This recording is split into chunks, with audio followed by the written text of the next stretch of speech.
तो बेटा पिछली क्लास में हम लोग ने वेक्टर्स को ऐड करना सीख लिया था। आज की क्लास से हम लोग स्टार्ट कर रहे हैं वेक्टर्स को सब्ट्रैक्ट करना और फिर वेक्टर का मल्टीप्लिकेशन। ठीक, तो सबसे पहले हम लोग पढ़ने चल रहे हैं सब्ट्रैक्शन ऑफ वेक्टर्स। अगर हमको सिंपली दो वेक्टर्स दे दिए जाएं और बोला जाए इनको सब्ट्रैक्ट करो, तो वेक्टर्स को सब्ट्रैक्ट करने का एज सच कोई खास यहां पर लॉ नहीं होता है। वेक्टर्स को ऐड करने के तरीके से ही हम वेक्टर्स को सब्ट्रैक्ट करना भी सीखते हैं। जैसे अगर लिखा है मान लो ए वेक्टर माइनस बी वेक्टर, तो इसको हम लोग अपने हिसाब से जुगाड़ बना लेते हैं। ये बन जाता है A vector plus minus B vector. मतलब ए वेक्टर में अगर माइनस बी वेक्टर को जोड़ दिया जाए तो वो अपने आप सब्ट्रैक्ट हो जाता है। बात समझ में आई? ए माइनस बी को बोलो हम लोग इस तरीके से लिख सकते हैं। ए माइनस बी को हम लोग इस तरीके से लिख सकते हैं कि नहीं लिख सकते हैं? A vector plus minus B vector, ऐसा हम लोग लिख सकते हैं। ठीक, तो देखो एक वेक्टर ये है ए वेक्टर और एक वेक्टर ये है बी वेक्टर। अगर आपसे कहा जाए भाई दोनों को सब्ट्रैक्ट करो, देखो बेटा ऐड करने के लिए सिखाया था कि बी के टेल को ए के हेड पे रख दो, तो ये ऐसे बन जाएगा, ये पहला वेक्टर ये दूसरा वेक्टर। ठीक, फर्स्ट को लास्ट से ज्वाइन कर दो तो वो रिजल्टेंट था, that was A vector plus B vector. अब हम लोग वेक्टर्स को सब्ट्रैक्ट करना सीख रहे हैं। सब्ट्रैक्शन का मतलब हो गया इस बार हम ए वेक्टर में माइनस बी वेक्टर जोड़ेंगे। माइनस बी वेक्टर का मतलब क्या हो गया? माइनस बी वेक्टर का मतलब इसके जस्ट अपोजिट। ठीक, मैग्नीट्यूड देख लो उतना ही है, सिर्फ डायरेक्शन को हम लोगों ने अपोजिट किया, तो ये वेक्टर क्या कहलाएगा? Minus B vector. ऐसे वेक्टर्स को मैंने आपको लिखवाया था, समझाया था, बोलते हैं अपोजिट वेक्टर या negative vector. Those vectors which have same magnitude but just opposite direction are known as negative vector और अपोजिट वेक्टर।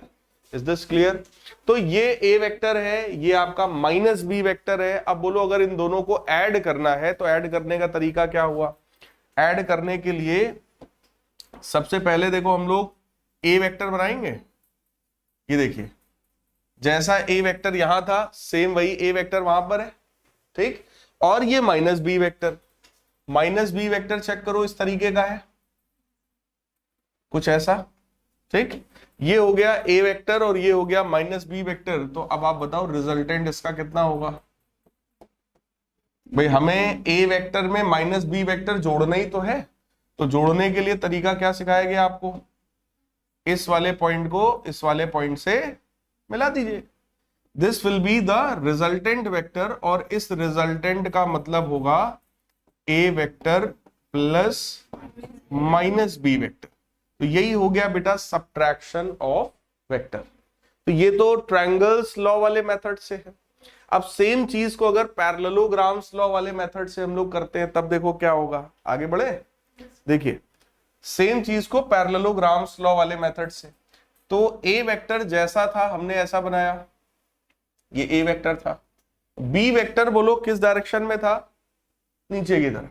तो सेम ऐसा हमने यहां पर एक बी वेक्टर बनाया, ये देखो minus B vector.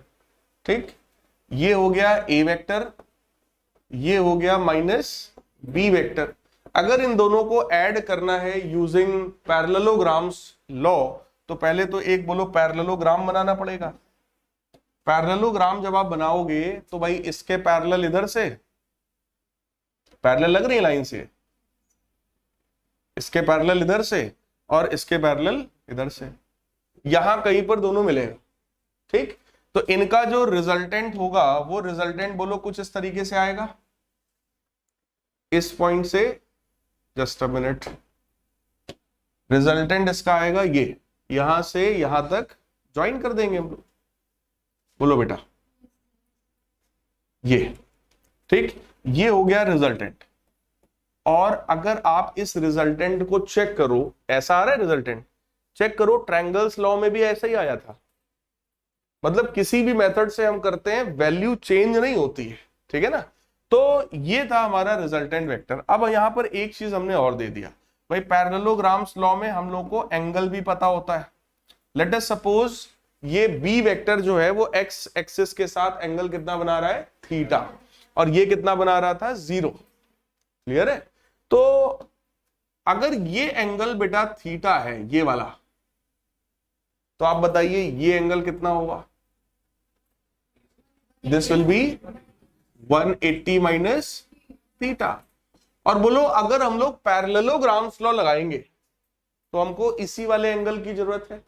Parallelograms law का फॉर्मूला क्या होता है? R square is equal to A square plus B square plus, तो देखो R square is equal to A square plus B square plus 2ab cos angle between two vectors, दोनों vector के बीच का एंगल बताओ, एक ये है और एक ये है, तो इनके बीच का एंगल कितना हुआ?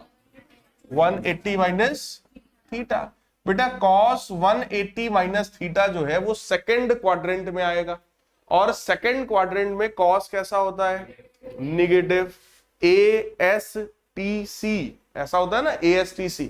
तो सेकंड क्वाड्रेंट में केवल साइन और कॉसेक पॉजिटिव होता है, बट cos कैसा होता है? निगेटिव।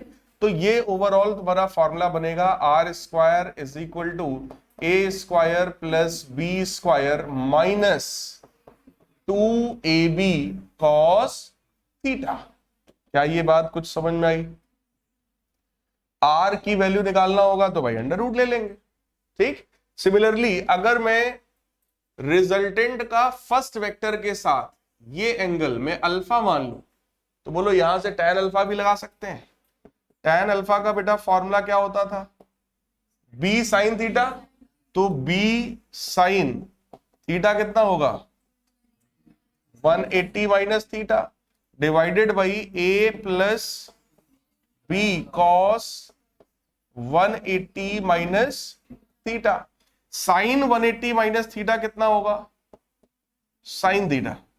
साइन 180 माइनस थीटा कितना होता है? साइन थीटा, क्योंकि सेकंड क्वाड्रेंट में साइन कैसा होता है? Positive.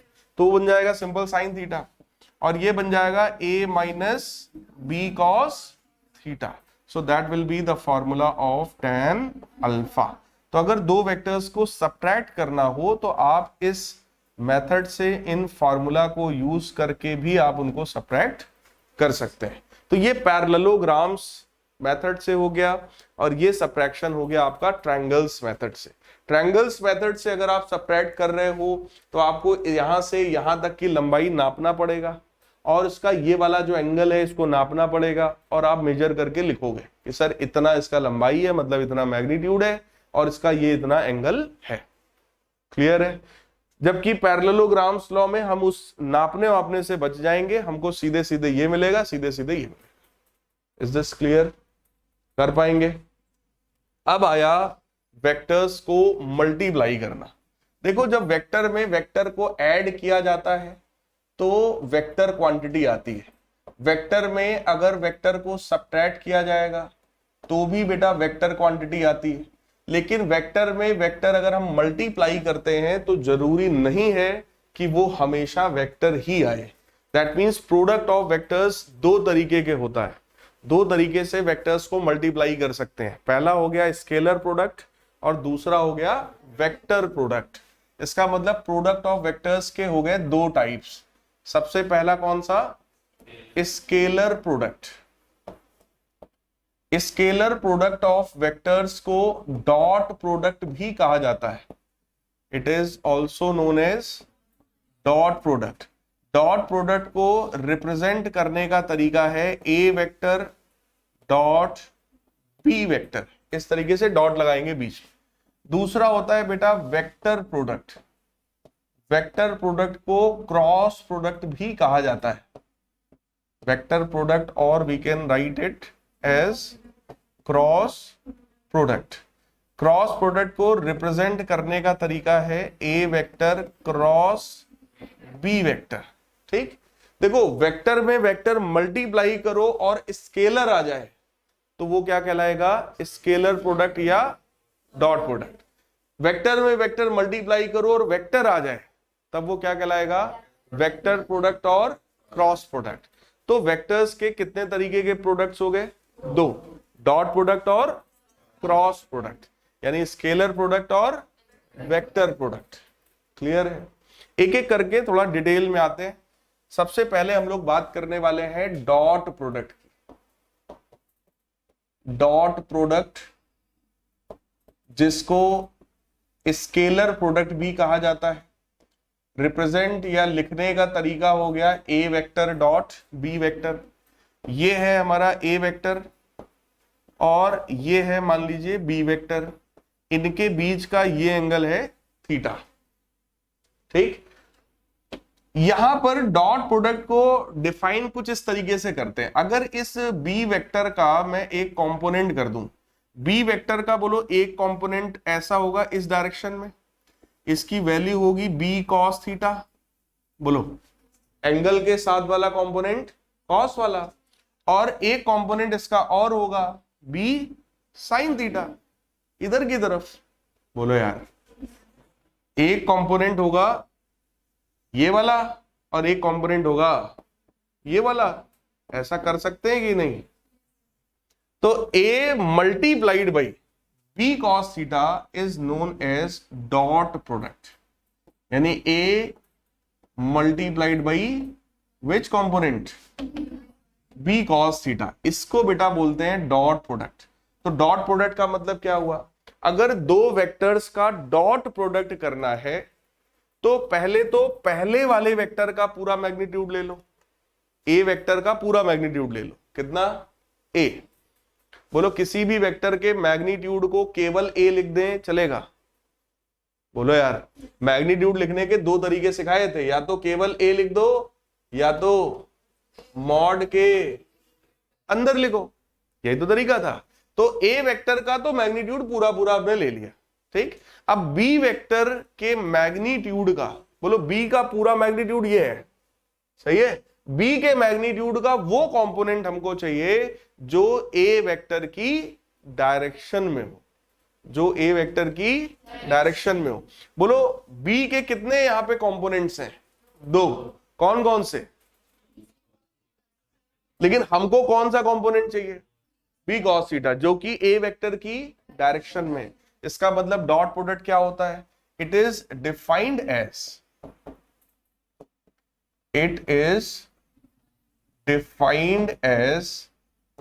Product of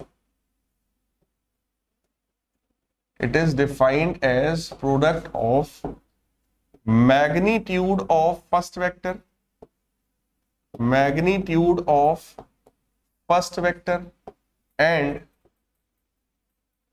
component of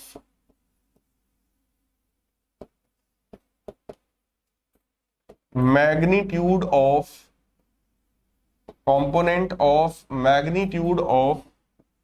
B vector in the direction of A vector। बोलो यार, पहले वेक्टर का पूरा मैग्नीट्यूड ले लेंगे और दूसरे वेक्टर के मैग्नीट्यूड का वो कंपोनेंट लेंगे जो पहले की डायरेक्शन में। या सीधे सीधे आप फॉर्मूला रट सकते हैं, A vector dot B vector का फॉर्मूला क्या है?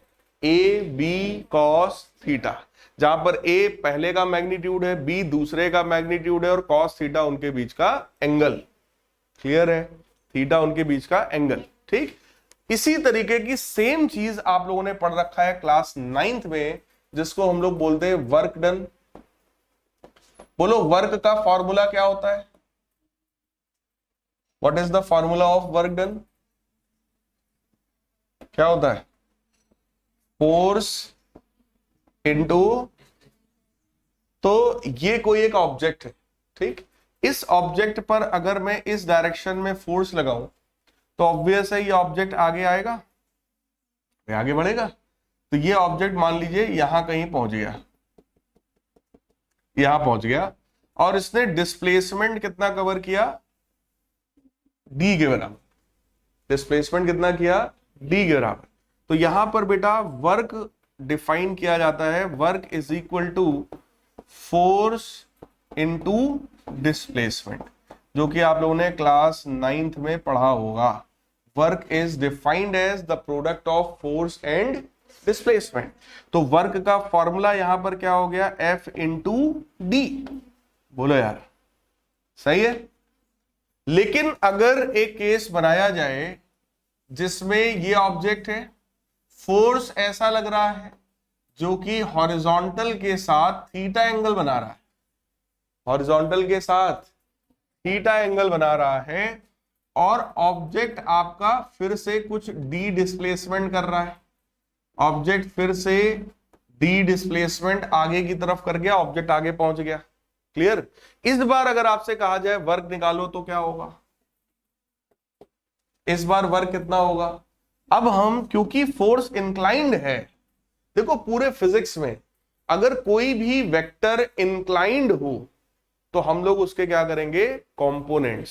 कंपोनेंट्स करना हम सीख चुके हैं, एंगल के साथ वाला कॉस और जो बच जाए वो साइन।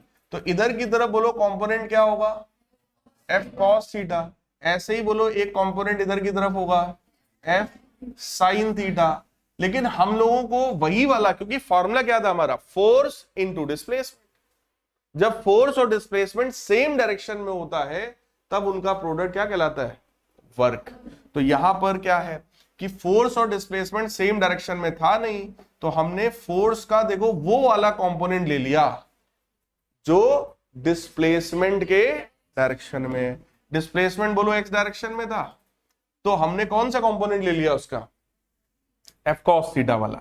तो वर्क का फॉर्मूला क्या बन गया, F cos theta into D.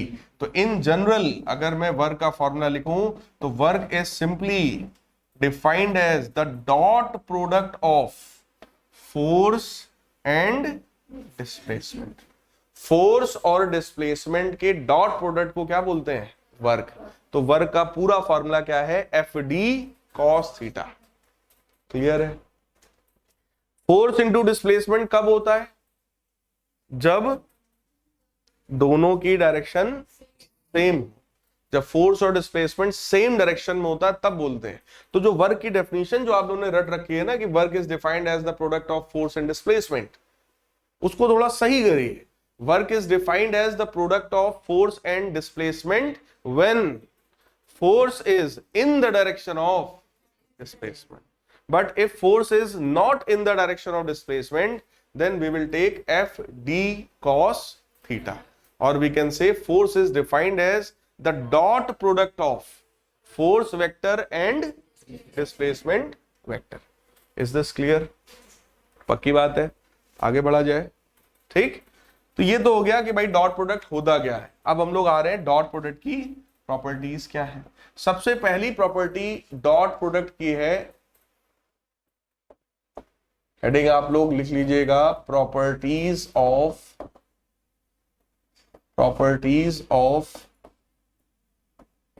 Dot product.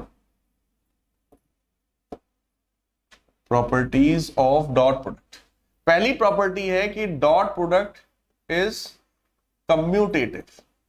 Dot product कैसा होता है, कम्यूटेटिव होता है। कम्यूटेटिव का मतलब अगर हमने लिखा है ए डॉट बी तो हम उसको बी डॉट ए भी लिख सकते हैं, क्योंकि बेटा ये ऐसा प्रोडक्ट है जिसमें ओवरऑल क्वांटिटी कैसे आने वाली है, स्केलर।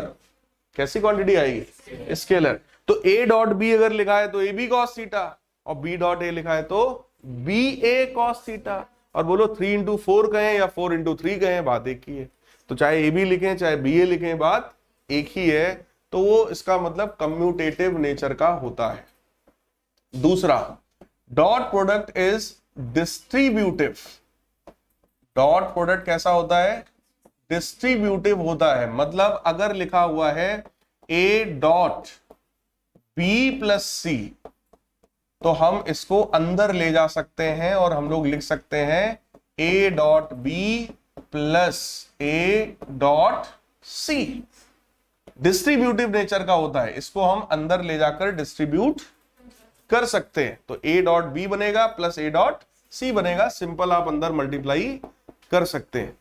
तीसरी प्रॉपर्टी है कि अगर दो वेक्टर्स आपस में पैरेलल हैं, if two vectors are parallel to each other, तो उनके बीच का एंगल बोलो कितना हुआ, एंगल कितना हुआ। अगर पैरेलल वेक्टर है तो एंगल कितना होगा, जीरो। और अगर उनके बीच का एंगल जीरो है तो ए डॉट बी क्या बनेगा बेटा, it will become A B cos zero. बोलो भाई, और कॉस जीरो कितना होता है, 1।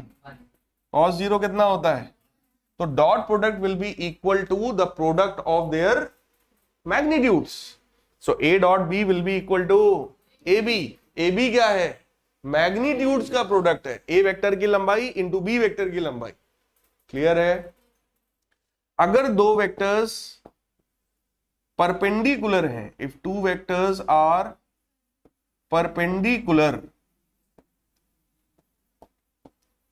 तब उनके बीच का एंगल बोलो कितना होगा, एंगल 90 होगा। तो ए डॉट बी का फॉर्मूला क्या आएगा, ए बी कॉस 90, और कॉस 90 कितना होता है, तो बोलो ए डॉट बी कितना हो गया। This property is one of the most important property in this chapter. इस पर बेस्ड क्वेश्चंस आते हैं भाई। 2 क्वेश्चन तो आप लोग के एग्जाम में इसी पर बेस्ड आए, एकदम बउआ वाले, जहां पे सीधे सीधे बोला गया 2 वेक्टर्स हैं और कहा गया प्रूव करके दिखाओ कि दोनों परपेंडिकुलर हैं। अगर 2 वेक्टर्स परपेंडिकुलर हैं तो ऑब्वियस है उनका डॉट प्रोडक्ट क्या होना चाहिए, 0। और जब भी मैं पढ़ाता हूं तो ये चीज मैं पॉइंट आउट जरूर करता हूं। बस यही है, जरूरत है उसको ध्यान से सुनने का, और ये सबके यहां पूछा जाएगा, समझ लो। अगर वेक्टर चैप्टर पर कोई क्वेश्चन आएगा तो एक क्वेश्चन इस कॉन्सेप्ट पर 100% आपसे पूछा जाने वाला है, आने वाले एग्जाम में देख लीजिएगा। इसके बाद अगला देखो प्रॉपर्टी क्या है, प्रॉपर्टी नंबर 5। नेक्स्ट प्रॉपर्टी है self product. Self product, self product का बेटा मतलब होता है अगर एक वेक्टर का हम उसी में मल्टीप्लाई करें, एक वेक्टर का उसके अपने खुद के साथ अगर डॉट प्रोडक्ट करा दें तो इसको बोलते हैं सेल्फ प्रोडक्ट। क्लियर। तो यहां फॉर्मूला अगर ए डॉट बी होता तो क्या लिखते हैं, A B cos theta. A dot A है तो इसको क्या लिखेंगे भाई, ए इंटू कॉस 0 डिग्री। भाई अगर सेम वेक्टर्स हैं तो उनके बीच का एंगल कितना होगा, 0। और ए डॉट ए मतलब ए स्क्वायर, और बोलो कॉस 0 कितना होता है, 1। कॉस 0 भाई कितना होता है, तो इसका मतलब फॉर्मूला क्या बन गया हमारा, A dot A is equal to A square. Same इस प्रॉपर्टी का हम लोग बहुत अच्छा यूज कर सकते हैं। जैसे अगर लिखा हुआ है कि रिजल्टेंट वेक्टर होता है A vector plus B vector, resultant अगर होता है A vector plus B vector, तो इसका अगर हम लोग सेल्फ प्रोडक्ट ले लेते यहीं पर, तो क्या ये ऐसा बनता, आर डॉट आर, और इधर की तरफ क्या बनता, A plus B vector dot A vector plus, भाई आपने दोनों तरफ क्या किया, सेल्फ प्रोडक्ट किया, इधर भी सेल्फ प्रोडक्ट, इधर भी self product. Clear. R dot are क्या बन जाता, आर स्क्वायर, और इसको बेटा मल्टीप्लाई करो। क्यों मल्टीप्लाई कर सकते हैं, क्योंकि ये डिस्ट्रीब्यूटिव होता है, इसको अंदर डिस्ट्रीब्यूट करो जरा। तो सबसे पहला टर्म जरा चेक करिए, ए डॉट ए बनेगा, अगला टर्म चेक करिए ए डॉट बी बनेगा, अगला टर्म चेक करिए बी डॉट ए बनेगा, और लास्ट टर्म चेक करिए। तो एक एक करके मुझे बताओ, ये आर स्क्वायर हो गया, ये कितना बनेगा, ए स्क्वायर।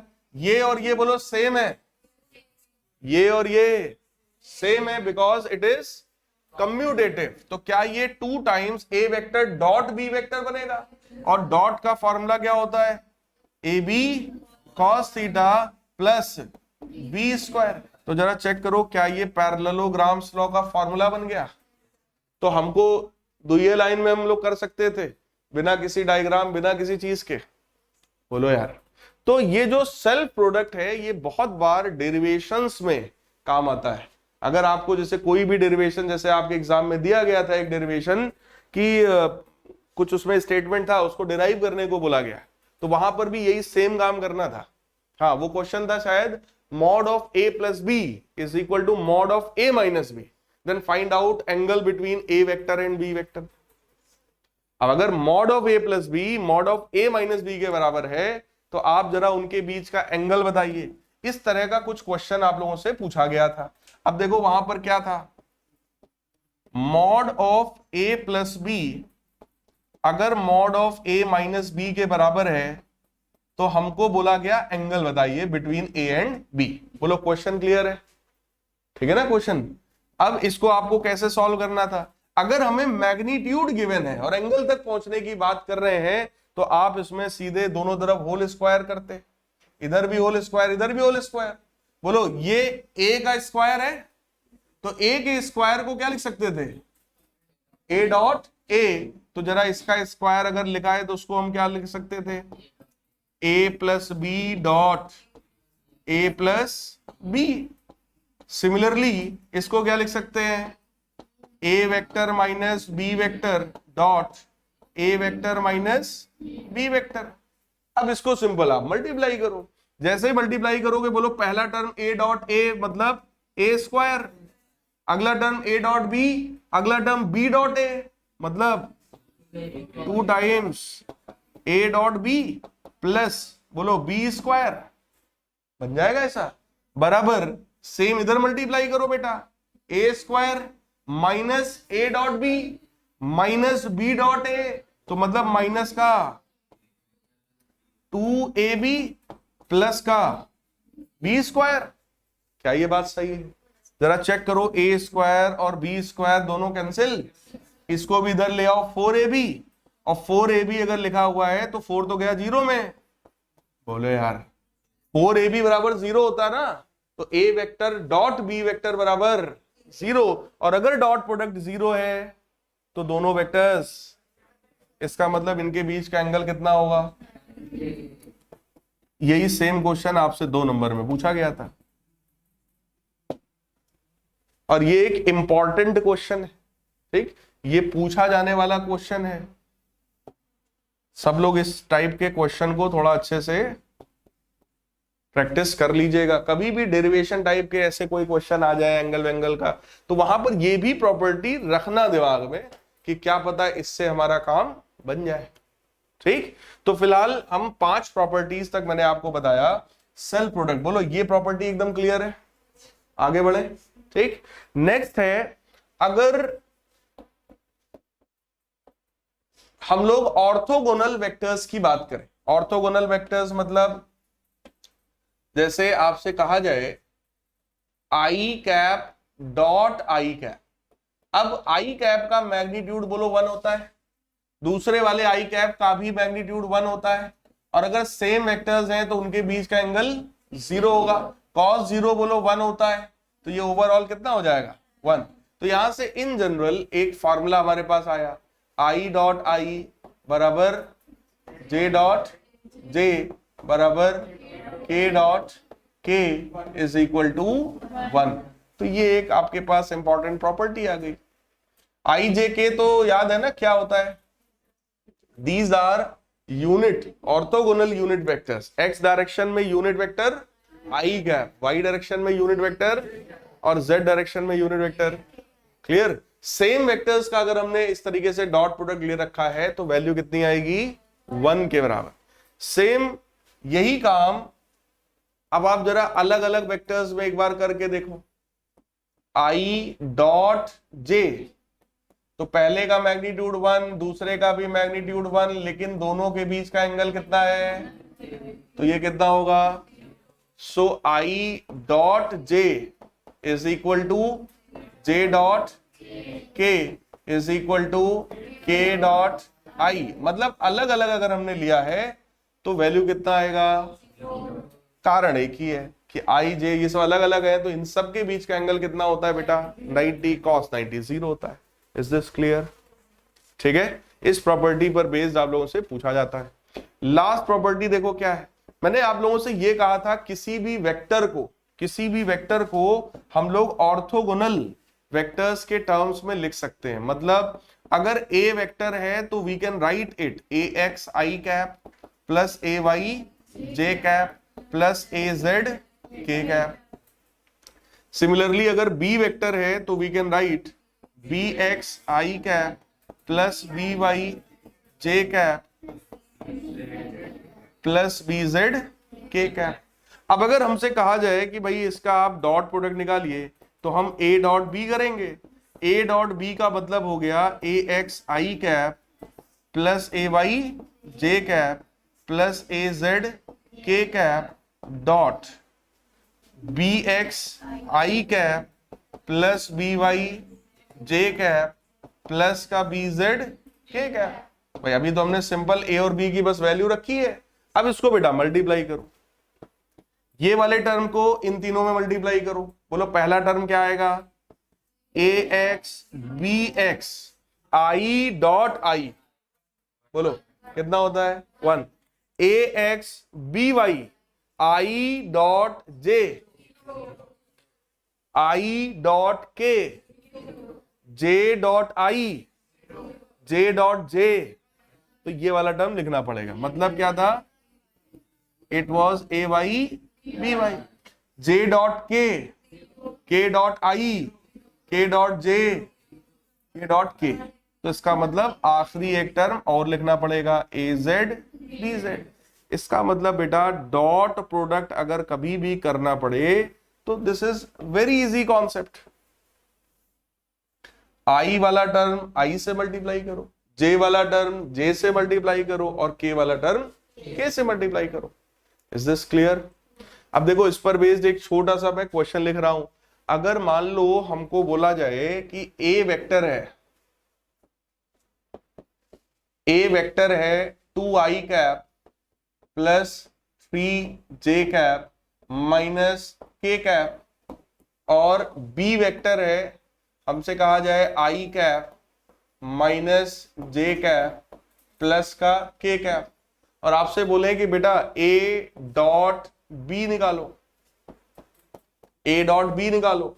तो सिंपल तरीका है, i वाला टर्म i से मल्टीप्लाई होगा। यहां पर बोलो 2 है, इसमें कुछ नहीं है मतलब 1 है, बोलो यार।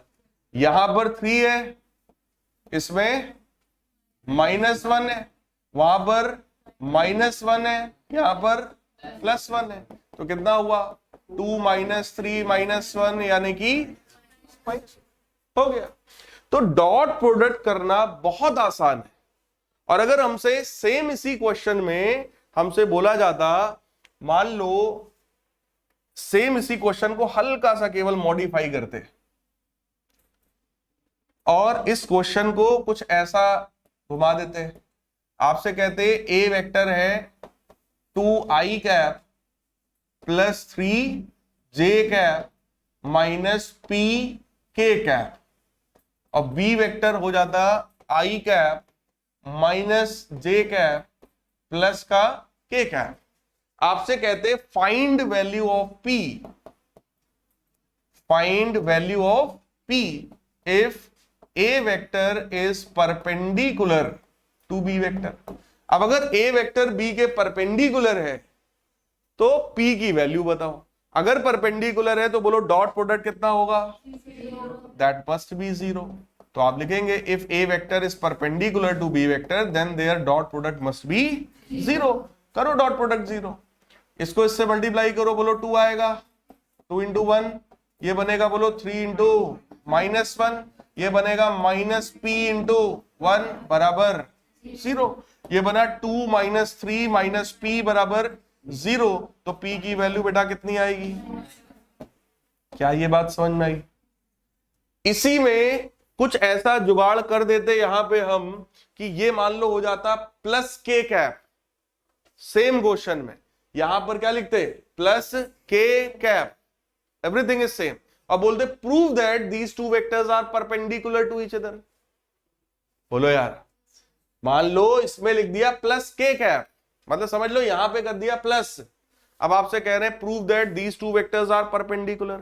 अगर दो वेक्टर परपेंडिकुलर है तो फिर से क्या काम करना है, डॉट प्रोडक्ट निकालो। वो कितना आएगा, 0। भाई अगर उन्होंने दो वेक्टर दे दिए और कहा प्रूव करो कि परपेंडिकुलर है, तो उनका डॉट प्रोडक्ट हमेशा कितना आएगा, वहां बस तुम्हें यही इतना काम करना था, इसको सिंप्लीफाई करते 0 बराबर आ जाता। ये भी एक क्वेश्चन दिया था आपके यहां। क्या ये बात समझ में आई? बोलो यार। तो सिंपल वेक्टर पर बेस्ड ऐसे क्वेश्चंस आपसे डॉट प्रोडक्ट के पूछे जा सकते हैं। एक प्रॉपर्टी यहां पर और है, कितनी हम लोगों ने प्रॉपर्टीज पढ़ लिया यहां पर, 8 है ना। Now property number 9, ninth property है, अगर आपसे कभी भी कहा जाए दो वेक्टर्स के बीच का एंगल बताओ भैया कितना है, दो वेक्टर्स के बीच का एंगल, अगर लिखा हुआ है ए डॉट बी तो उसको हम लोग लिख सकते हैं ए बी कॉस थीटा। तो यहां से बेटा कॉस थीटा निकाल सकते हैं, कॉस थीटा यहां से कितना आएगा, A vector dot B vector divided by A B. तो यहां से आप समझ लो थीटा आ गया। बोलो यार थीटा की वैल्यू कितनी आएगी यहां से, cos inverse a dot b upon a b. Is this clear? तो दो वेक्टर्स के बीच का एंगल कभी भी निकालने को बोले तो सबसे बढ़िया तरीका क्या है, डॉट प्रोडक्ट कर लेंगे। ठीक, यहां पर देखो बोला गया ये है दो वेक्टर्स, कह रहे हैं इनके बीच का एंगल भी बता दो भाई, इनके बीच का एंगल बताइए थीटा। तो उसके लिए ए डॉट बी चाहिए, ए डॉट बी बोलो निकाल चुके हैं। अभी क्या चाहिए, ए और बी। ए मतलब होता है पहले वेक्टर का मैग्नीट्यूड, ये वाले वेक्टर का मैग्नीट्यूड। किसी भी वेक्टर के मैग्नीट्यूड को निकालने का तरीका मैंने बताया था क्या, अगर वेक्टर है 2i cap plus 3j cap तो बोलो उसका magnitude under root 2 square plus 3 square. याद करो, अगर लिखा है 2i cap plus 3j cap तो क्या वो पॉइंट हो गया 2,3? बोलो यार 2i cap plus 3j cap अगर है तो क्या ये पॉइंट का कोऑर्डिनेट हो गया 2,3? और अगर आपसे कहा जाए कि ये लाइन का लेंथ बताओ तो क्या ये लेंथ सिंपली ऐसे ही निकलता है भैया, ये 2 और ये, तो ये हाइपोटेनस कितना होगा अंडर रूट 2 स्क्वायर प्लस, पक्की बात है। तो अगर कोई जनरल वेक्टर है ए x i cap plus a y j cap plus a z k cap, तब उसका मैग्नीट्यूड कैसे आएगा, under root A x square plus a Y square plus. तो अगर मैं आपसे कहूं कि ये वाला वेक्टर है इसका भैया मैग्नीट्यूड बताओ, तो अंडर रूट के अंदर 2 का स्क्वायर प्लस 3 का स्क्वायर प्लस, पक्की बात है। आपसे कहें बी का मैग्नीट्यूड बताओ, अंडर रूट 1 का स्क्वायर प्लस ये कितना आएगा भाई, 9 4 13 और 1 14, बोलो यार अंडर रूट 14। और ये कितना आएगा अंडर रूट गधों अंडर रूट 3, बोलो यार 1 नहीं आएगा। -1 का स्क्वायर कितना होता है, तो 1 + 1 + 1 3। तो ये अगर हमें इनके बीच का एंगल चाहिए थीटा, या सिंपल लिखते हैं कॉस थीटा, तो बेटा कॉस थीटा का फॉर्मूला क्या था, that was a dot b upon a b. सही है, ए डॉट बी कितना था -2 और बेटा ए बी कितना है, ठीक, सिंप्लीफाई कर लो तो ये आई थिंक बनेगा माइनस का अंडर रूट कितना बनेगा, ये 2 डिवाइडेड बाई 21। चेक करो ऐसा कुछ बनेगा क्या भाई, देखो ये सब अंडर रूट में है ही है, इसको भी नीचे ले आओ तो अंडर रूट 4 बनेगा, 4/14, 2 से काटो 2 और नीचे 7, 7 और 3 21, बोलो यार, तो अंडर रूट 2/21 ऐसा कुछ आएगा। ठीक, तो यहां से थीटा कितना मिला, cos inverse minus under root 2/21, ऐसा लिख के हम छोड़ देंगे। देखो हमने तो एक जनरल ऐसे ही लिख दिया ना, कोई सोचा समझा क्वेश्चन तो था नहीं। बोलो यार कोई सोचा समझा क्वेश्चन होता तो शायद यही वैल्यू सॉल्व होकर के 1/2 आती। अगर ये वैल्यू 1/2 आई है मतलब कॉस थीटा में 1/2 कब होता है, जब एंगल 60 हो। तो आप बोलोगे सर दोनों वेक्टर्स के बीच का एंगल 60 डिग्री है। Is this clear? तो अगर कोई ऐसा स्टैंडर्ड क्वेश्चन आएगा तो उसकी कोई एक स्टैंडर्ड वैल्यू भी होगी, अदरवाइज अगर ऐसा है तो हम सॉल्व करके ऐसे लिख देंगे थीटा बराबर कॉस इनवर्स करके आप छोड़ दीजिए। क्लियर है? तो ये था वेक्टर्स का डॉट प्रोडक्ट। क्लियर? और डॉट प्रोडक्ट पर बेस्ड क्वेश्चंस। इसी में अगर हम क्वेश्चन के लेवल को थोड़ा सा और बढ़ा दें, क्वेश्चन के लेवल को और बढ़ा दे। आपसे अगर कहा जाए find a vector having magnitude of A in the direction of B। A और B वही है, मतलब A और B वेक्टर्स यही है, मैं वही एज इट इज लिख दे रहा हूं।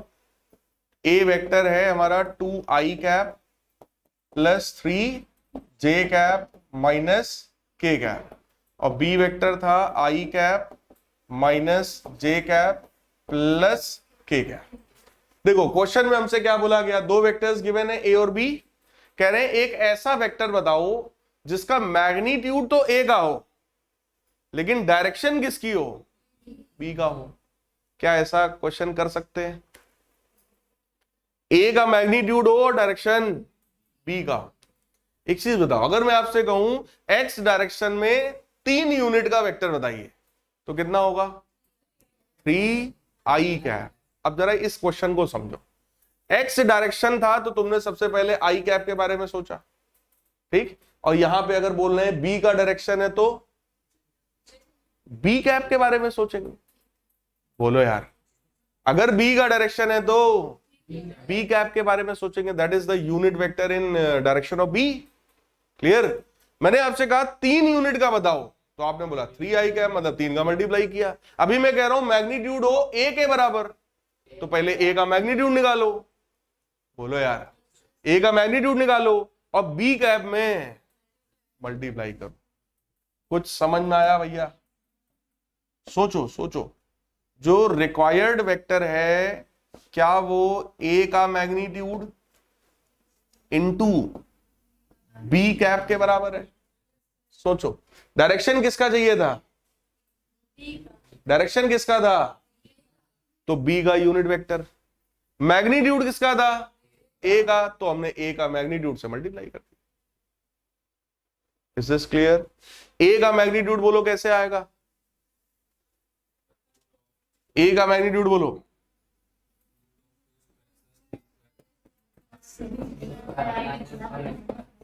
सही है। b का कैप कैसे आएगा, मतलब यूनिट वेक्टर कैसे निकलता है? वेक्टर अपॉन इट्स मैग्नीट्यूड, मतलब b वेक्टर पहले लिखो i माइनस जे प्लस के, बोलो यार, डिवाइडेड बाई इसका मैग्नीट्यूड, यही तो था यूनिट वेक्टर, और मैग्नीट्यूड इसका कितना था? क्या ये बात कुछ समझ में आई? यही हमारा आंसर है। सिंप्लीफाई कर लेंगे, under root 14/3 i cap minus j cap plus. कुछ समझ में आया? डायरेक्शन किसका था? b का। मैग्नीट्यूड किसका था? मैं आपसे कहूं उल्टा, इस बार डायरेक्शन है a का और मैग्नीट्यूड है b का, तब क्या होगा? That will become b into, पक्की बात है, तो b का मैग्नीट्यूड ले लेंगे, बोलो √3, और a वेक्टर लिखेंगे पूरा पूरा 2i प्लस 3j माइनस के डिवाइडेड बाई अंडर रूट 40। सही है। आपसे हम कहें मैग्नीट्यूड हो a का, नहीं नहीं नहीं, मैं आपसे कहूं डायरेक्शन हो a का और मैग्नीट्यूड हो 5 यूनिट, तब 5a का, वो तो आसान हो गया। ठीक, तो अच्छे क्वेश्चंस में ये आता है। इसी चीज को बोलते हैं, इसी कॉन्सेप्ट को बोलते हैं projection of vector a on vector b, a की परछाई b पर। Clear? That means this is projection of a in the direction of b। कुछ समझ में आया? a वेक्टर का प्रोजेक्शन b की डायरेक्शन में, यही होता है। ठीक, तो आज फिलहाल इतना ही रखते हैं। नेक्स्ट क्लास में हम लोग अगला वेक्टर प्रोडक्ट पढ़ेंगे, यानी कि क्रॉस प्रोडक्ट। ठीक।